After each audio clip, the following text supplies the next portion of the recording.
Okay, so I'll have to say this is probably one of my favorite assignments. Okay, I call it the zoom out assignment.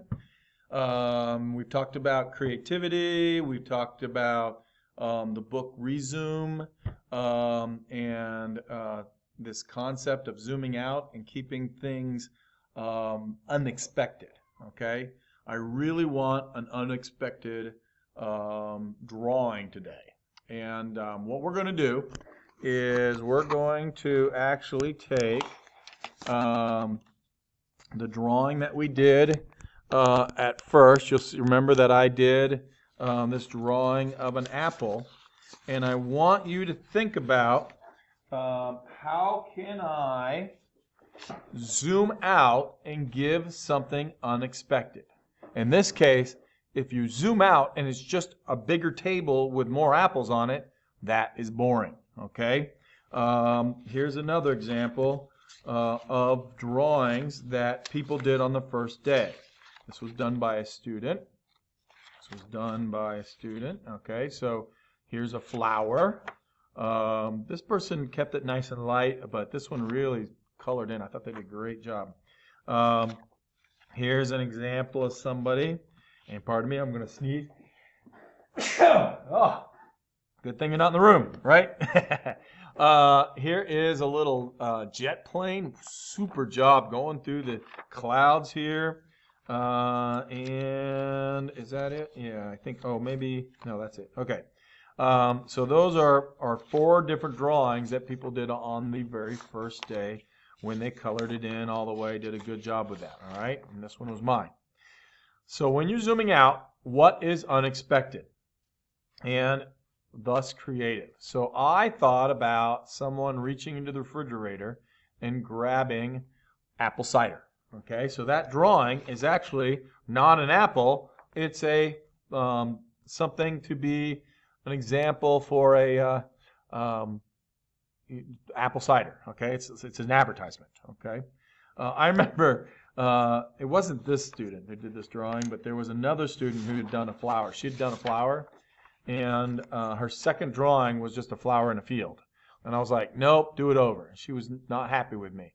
And she goes, I can't think of where in the world could a flower be that's not in a field or on a pot in the house or something like that. I'm like, those are expected. Those are boring. The only thing I don't want is expected. It could be anything unexpected. So we talked about maybe flowers on one of Mr.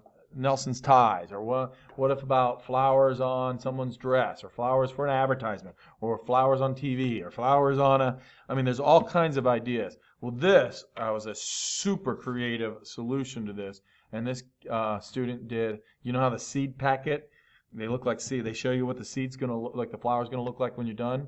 So the zoom out of this one is a seed packet. Very creative. How about this one? This is some guy with a hoodie that has ears on it. Might have been herself, a self-portrait. And so she zoomed out. And this is brilliant. I just really think this was super creative. Not just in the way her idea, it's on a book. So that's kind of where is your drawing? On a book. A book about this person is very different than the actual person, okay? But also the creative background here. Didn't give us it's mostly the drawing, okay?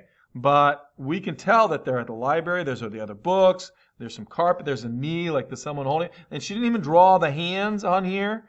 Some people struggle with how do you get a book holding someone holding it in their hands. That can be a challenge to visualize, but this is just really simply done, but has a lot of information on it, okay?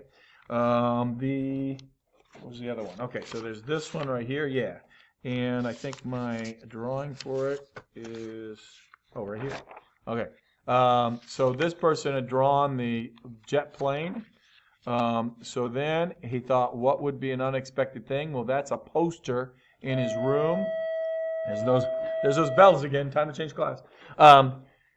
It's a poster in his room, and he's sitting on his bed, and he's throwing a paper airplane. You can barely see the paper airplane right there, but excellent idea to zoom out. Here's the thing that I'm going to grade on.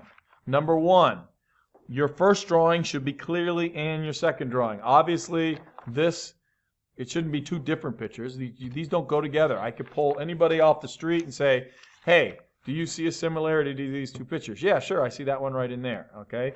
Same with this right here. I see that drawing right there. You're just doing the same drawing again, smaller, but you're giving me this unexpected background. Now, don't just draw a black line around and say, well, now it's a painting, or now it's on my computer screen or something like that. Give me enough background that I can tell it's a new place, but not so much that the drawing is super, super small, okay? And this is easier than you think to draw your image half size or quarter size. This one's will get a little blurry, but the seeds in there, I mean, that's obviously the same picture in there again. So take a second drawing, a second piece of paper, you're going to turn that in to another Google Docs, and I call this zoom out. So what are you zooming out from? Your drawing that you did with oil crayons and with your technique. And like I said, we might take a couple days on this to really color it in and get it all the way done. We'd probably do that in class as well. So take your time, do a great job.